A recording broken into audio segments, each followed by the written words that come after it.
আসসালামু আলাইকুম রহমতুল্লাহি ওবরাকাতু আলহামদুলিল্লাহ রব্বিল আলমিন ওসলাতু ওয়াসসালামু আলা সাইয়্যিদিল আম্বিয়া ওয়াল মুরসালিন ওয়া আলা আলিহি ওয়া আসহাবিহিল মায়ামিন ওয়া বাদ। দর্শক মণ্ডলী, আপনাদের প্রত্যেককে আন্তরিক অভিনন্দন জানাচ্ছি দেশ টিভির আপনাদের সকলের প্রিয় ইসলামিক শো বিআরবি প্রেজেন্স ইসলামী জীবন ও জিজ্ঞাসায়। আপনাদের সঙ্গে আছি আমি মুফতি আল আমিন খান। দর্শক, জীবন ঘনিষ্ঠ প্রশ্নোত্তরমূলক এই চমৎকার আয়োজনে আজকে আমরা অতিথি হিসেবে পেয়েছি বাংলাদেশের প্রখ্যাত ইসলামিক স্কলার, বিশিষ্ট ইসলামী চিন্তাবিদ এবং শিক্ষাবিদ ফদিলাতুল শেখ ডক্টর মোহাম্মদ রেজাউল হোসাইন হাফিজাহুল্লাহ, সম্মানিত সহযোগী অধ্যাপক, ইসলামিক স্টাডিজ বিভাগ, জগন্নাথ বিশ্ববিদ্যালয়। আসসালামু আলাইকুম ওয়া রাহমাতুল্লাহি ওয়া বারাকাতুহু। ওয়ালাইকুম আসসালাম ওয়া রাহমাতুল্লাহ। শেখ, কেমন আছেন? আলহামদুলিল্লাহ, জাযাকাল্লাহু খাইর। আপনাকে আন্তরিক অভিনন্দন আমাদের সুন্দর আয়োজনে। শুকরান। প্রিয় দর্শক মণ্ডলী, আপনাদের জীবনের যে কোনো বিষয়ের ইসলামের সঠিক সমাধান পেতে চাইলে স্ক্রিনে দেখানো নম্বরে ফোন করে প্রশ্ন করুন। কোরআন সুন্নাহর আলোকে আমরা প্রত্যেকটি প্রশ্নের উত্তর দেওয়ার চেষ্টা করব ইনশাআল্লাহ তাআলা। দর্শক, ওয়াতাসিমু বিহাবলিল্লাহি জামিআন ওয়া লা তাফাররাকু, পবিত্র কুরআনুল কারীমের এই সম্মানিত আয়াতে কারিমাকে সামনে রেখে আমরা আজকে আমাদের বিষয় সাবজেক্ট নির্ধারণ করেছি ঐক্যেই আমাদের মুক্তি। দর্শক, আমরা বিভিন্ন দলে বিভক্ত, আমরা বিভিন্ন মতে বিভক্ত, এবং এই মত আমরা বিভক্তিটা এত কঠিন পর্যায়ে নিয়ে গিয়েছি যেটা আমরা কখনো আশা করি না। সমাজ আজকে আমাদের বিভক্তির কারণে ক্ষতিগ্রস্ত হচ্ছে। মুসলিম উম্মাহ আজকে ঐক্যবদ্ধ না থাকার কারণে বিশ্বে দিকে দিকে তারা নির্যাতিত, নিপীড়িত হচ্ছে। দর্শক, এই সিচুয়েশনে বর্তমানে আমাদের সমাজ, আমাদের দেশ, আমাদের আন্তর্জাতিক অবস্থা, সকল জায়গায় একমাত্র প্রয়োজন ঐক্য। ঐক্যতেই আমাদের মুক্তি। চলুন সম্মানিত অতিথির কাছ থেকে আমরা আজকে ঐক্য নিয়ে শুনি। শেখ, বর্তমান সময়ে ঐক্য কতটা জরুরি এবং প্রয়োজন বলবেন? আলহামদুলিল্লাহ, ওয়াসসালাতু ওয়াসসালামু আলা রাসূলিল্লাহ ওয়া বা'দ। মুহতারাম, খুব সময়োপযোগী একটি টপিক আজকে নিয়ে কথা বলতে হচ্ছে, এবং সবচেয়ে বড় ক্রাইসিসটাই কিন্তু এটা। জি, আমাদের ঐক্য বিনষ্ট হয়েছে। আপনি খুব সুন্দর করে বলছিলেন যে ঐক্যের উপর ভিত্তি করে আমাদের দাঁড়ানোর কথা ছিল। বিশেষ করে এই পুরো মুসলিম মিল্লা, মুসলিম উম্মাহ যে ঐক্যের ভিত্তিতে দাঁড়ানোর কথা ছিল, বুনিয়ান মারসুস, একদম সীসা ঢালা প্রাচীরের মতো করে তারা একে অন্যের সাথে একাত্ম হয়ে থাকার কথা ছিল, সেটা কিন্তু আজকে ছিন্ন ভিন্ন হয়ে, টুকরো টুকরো হয়ে একবার সারা বিশ্বব্যাপী বিপর্যস্ত অবস্থায় কিন্তু আজকে পতিত হয়েছে। এটি আমাদের অত্যন্ত মর্মান্তিক এবং দুঃখজনক ঘটনা। আজকে আমি একটুখানি আপনাকে এখানে বলতে চাই, সারা পৃথিবীতে এই মুসলিম উম্মাহ প্রায় 1300 থেকে 1400 বছর ধরে তারা সারা পৃথিবীতে তারা ডিক্টেটরশিপ, অর্থাৎ তারাই কিন্তু মনোপলি, তারা ডোমিনেশন করেছে সারা পৃথিবীতে। বাট আজকে আমরা দেখতে পাই প্রায় 100 বছর যাবৎ সেই মুসলিম উম্মাহ সেই মনোপলি যে ক্ষমতা ছিল, যে ডোমিনেশন ছিল, সেটা থেকে তারা কিন্তু আজকে ছিটকে পড়েছে। কেন? তার সবচেয়ে বড় কারণ যদি আমরা অনুসন্ধান চালাই, তার সেটা দাঁড়াবে, সেটা হচ্ছে ঐক্য। আমাদের মধ্যে ঐক্য বিনষ্ট হয়েছে। আল্লাহ রাসূল সাল্লাল্লাহু আলাইহি ওয়াসাল্লাম বলেছেন যে এই মুমিনরা তাকে জাসাদিন ওয়াহিদ, একটা দেহের মতো। আল্লাহ রাসূল সাল্লাল্লাহু আলাইহি ওয়াসাল্লাম আমাদেরকে এক্সাম্পল দিয়েছেন, উদাহরণ দিয়েছেন। একটা দেহে কোনো একটি প্রান্তে যখন আঘাতপ্রাপ্ত হয়, সারা দেহে যেরকম অনুভূত হয়, ঠিক মুসলিম উম্মাহ এমনটা হওয়ার কথা ছিল যে কোনো একটি প্রান্তে, আপনি বলেছিলেন ভূমিকাতে, যে মুসলিম উম্মাহ যখন আক্রান্ত হবে, সারা পৃথিবীর বিশ্বের সব জায়গায় মুসলমান তারা কিন্তু এক হয়ে যাবে, তারা একটা ছাতার মধ্যে চলে আসবে এবং সেটার প্রতিরোধ করবে, তার প্রতিবাদ জানাবে। কিন্তু আজকে আমরা কি দেখতে পাই? What is our reality is very pathetic এবং খুব মর্মান্তিক, যে সারা পৃথিবী বিভিন্ন জায়গায় মুসলিম উম্মাহ মার খায়, নির্যাতিত হয়, আপনি বলছিলেন নিষ্পেষিত হয়। যে কথাটা হৃদয় ভারাক্রান্ত হয়ে আমাদেরকে বলতে হয়, সে ফিলিস্তিন, সে গাজার, সে বছরের বছর ধরে একেবারে আরব বিশ্বে খোদ, যেখানে ইসলামের সূতিকাগার, যে কালেমার পতাকা ছড়িয়ে পড়েছে সারা পৃথিবীতে, সেই আরব বিশ্বে আজকে আমরা কি দেখতে পাই? যার ভাই ভাই হওয়ার কথা। আল্লাহ রাসূল সাল্লাল্লাহু আলাইহি ওয়াসাল্লাম আমাদেরকে কি শিক্ষা দিলেন? যে আল মুসলিমু আখুল মুসলিম, যে একটা মুসলমান ভাই থাকবে, তাদের মধ্যে ভ্রাতৃত্ব বন্ধনে আবদ্ধ থাকবে। কোরআন আল্লাহ তাআলা আমাদেরকে শিখিয়ে দিলেন ইন্নামাল মুমিনুনা ইখওয়া, এই মুমিন যারা, তারা তো ভ্রাতৃত্ব বন্ধনে তারা অটল থাকবে, অটুট থাকবে। সেখানে আজকে দেখতে পাই যে সারা পৃথিবীতে মুসলিম উম্মাহ মার খাচ্ছে। অথচ আমাদের টনক নড়ে না, আমরা প্রতিবাদের মতো আমাদের ভাষা পর্যন্ত নেই, আমরা কথাও বলতে পারি না। নিঃসন্দেহে আমরা পবিত্র কোরআনে যে আয়াতে কারিমার কথা বলি এবং যে হাদিসের কথা আপনি বললেন, এটির আমল আমরা না করলেও যারা ইসলাম বিদ্বেষী তারা এটি করছে আমলটি।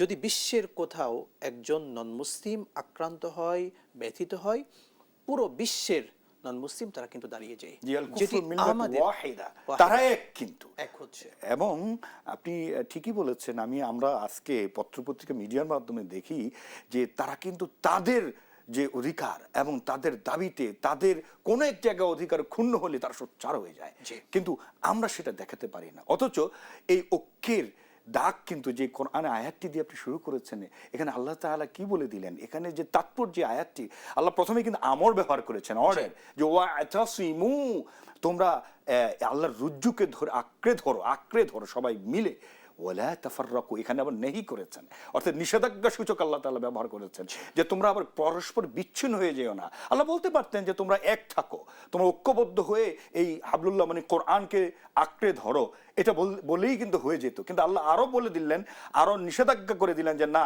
তোমরা কিন্তু পাশাপাশি একে অন্যের সাথে পরস্পর বিচ্ছিন্ন হয়ে যেও না। এবং দেখুন আল্লাহ রাসূল সাল্লাল্লাহু আলাইহি সাল্লাম এভাবে করে যে এক থাকার, জামাতবদ্ধ হয়ে থাকার কথা কি বলেছেন, ইয়াদুল্লাহ মাআল জামাআহ, আল্লাহ তাআলার ইয়াদুল্লাহ, আল্লাহর হাত মানে আল্লাহর সাহায্য, এই সাহায্য কাদের সাথে, জামাতের সাথে, যারা একসাথে থাকে।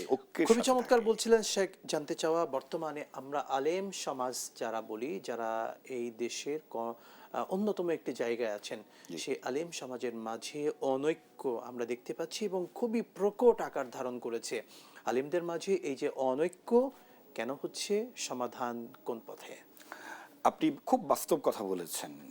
আমরা অ্যানালাইসিস করে দেখেছি কেন আসলে এই আলেম ওলামাদের মধ্যে এই অনৈক্য আমরা দেখতে পাই। আমরা আসলে আলেমদের মধ্যে এই অনৈক্য যদি থাকে, সেটা সবচেয়ে বড় ক্ষতি হলো যে পুরো উম্মাহ কিন্তু শতদা বিভক্তিতে পড়ে যায়।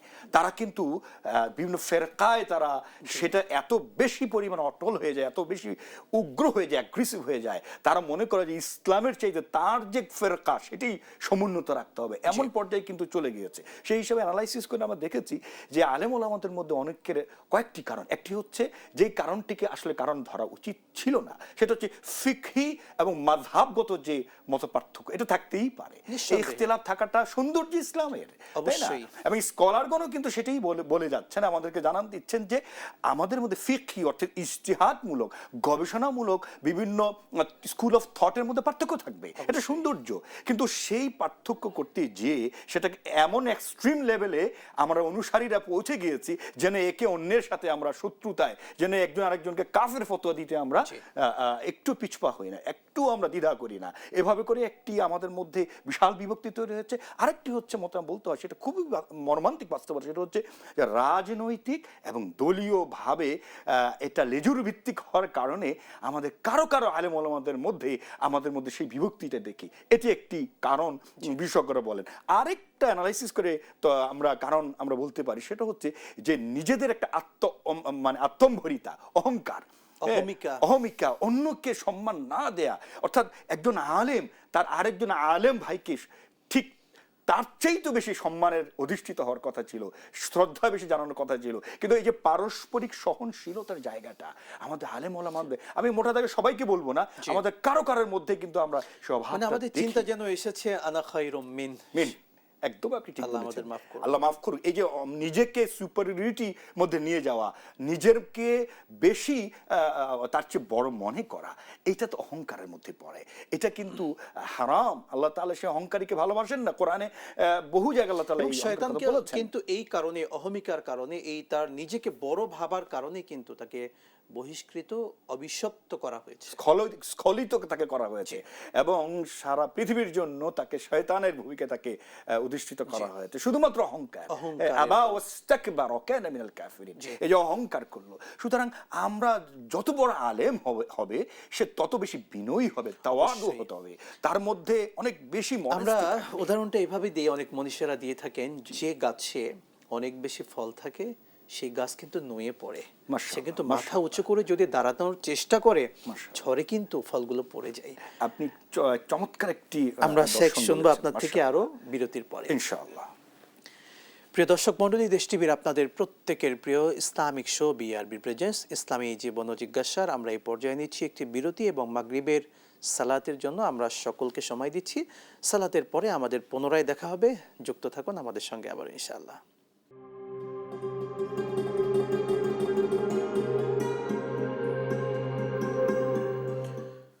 প্রিয় দর্শক, মাগরিবের সালাতের বিরতির পরে আপনাদের আবারও একবার অভিনন্দন জানাচ্ছি দেশ টিভির আপনাদের প্রিয় আয়োজন বিআরবি প্রেজেন্স ইসলামী জীবন ও জিজ্ঞাসায়। আমাদের কাছে জীবন ঘনিষ্ঠ যে কোনো বিষয়ে প্রশ্ন করতে চাইলে স্ক্রিনে দেখানো নাম্বারে ফোন করে প্রশ্ন করুন। আজকে আমরা কথা বলছিলাম ঐক্যেই আমাদের মুক্তি, এই শিরোনামে কথা বলছিলেন শেখ ডক্টর রেজাউল হোসাইন।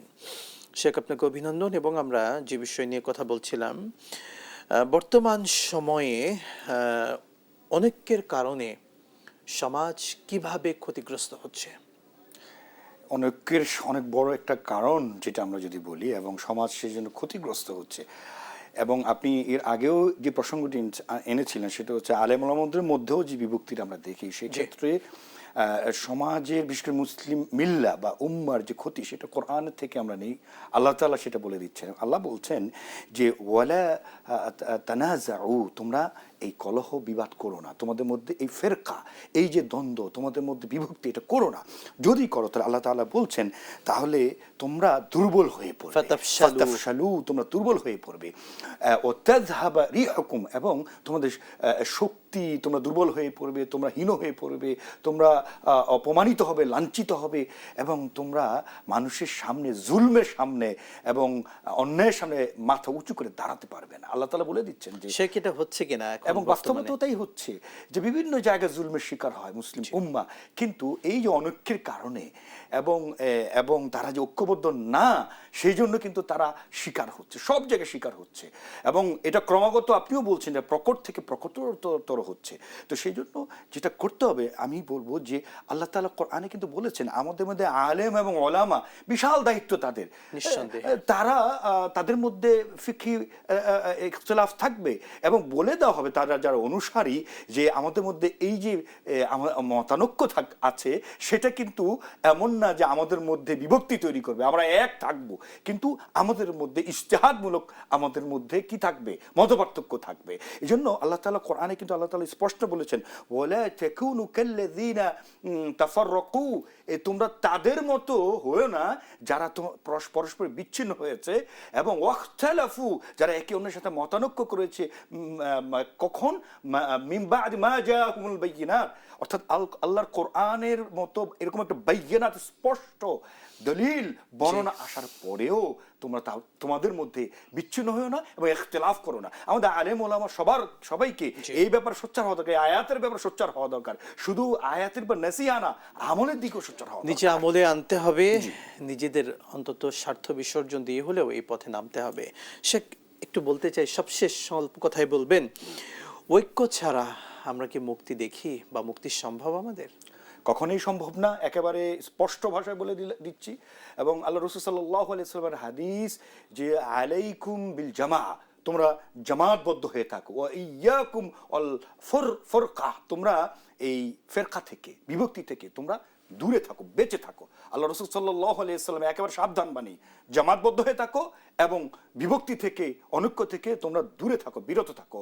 যেটা সবচেয়ে বেশি চর্চা আমরা সালাতের মধ্যে দিয়ে করি, জুমার সালাতের মধ্যে দিয়ে করি, আমরা বছরে 2টি ঈদের জামাতের মধ্যে দিয়ে করি, এবং সারা পৃথিবীর মুসলিম উম্মাহকে এক করার জন্য হাজ, সেই হাজের সম্মেলন, বিশ্ব সম্মেলনের মাধ্যমে এই যে ঐক্যের যে প্র্যাকটিস, চর্চাটা আমরা করি। মোহতারাম, আমরা আজকে বলতে চাই অনুষ্ঠানের মধ্য দিয়ে পুরো জাতিকে, আমরা বাংলা ভাষাভাষী, আমাদের যারা আমাদের দেশে নাগরিক আছি, সর্বতোভাবে আমাদের কোরআনের ব্যাপারে, সুন্নাহর ব্যাপারে, ইসলামের ব্যাপারে আপোষহীন থেকে এক থাকতে হবে।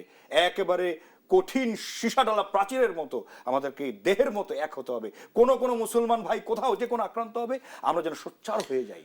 আল্লাহ সুবহানাহু ওয়া তাআলা আমাদের তৌফিক দান করুন, আমিন। আপনাকে ধন্যবাদ, জাযাকাল্লাহু খায়রান। দর্শক মণ্ডলী, আজকের আলোচনার আমাদের মূল যে শিরোনাম থাকবে এবং যে শিক্ষাটা আমরা পেলাম, একটাই স্লোগান, আমরা ঐক্যবদ্ধ থাকব জাতিগতভাবে, ধর্মীয়ভাবে। আমরা দেশের নাগরিক, আমাদেরকে ঐক্যবদ্ধ থাকতে হবে। কোনো অবস্থাতে যদি আমরা ইখতিলাফ অর্থাৎ মতবিরোধ এগুলোতে জড়িয়ে যাই, ক্ষতিগ্রস্ত দিন শেষে আমরাই হব। এই জন্য আসুন ঐক্যবদ্ধ থাকি। আল্লাহ তাআলা আমাদের তৌফিক দিন। আমিন। বিদায় নিচ্ছি আজকের মতো। দেখা হবে আবারও। আসসালামু আলাইকুম ওয়া রাহমাতুল্লাহি ওয়া বারাকাতুহু।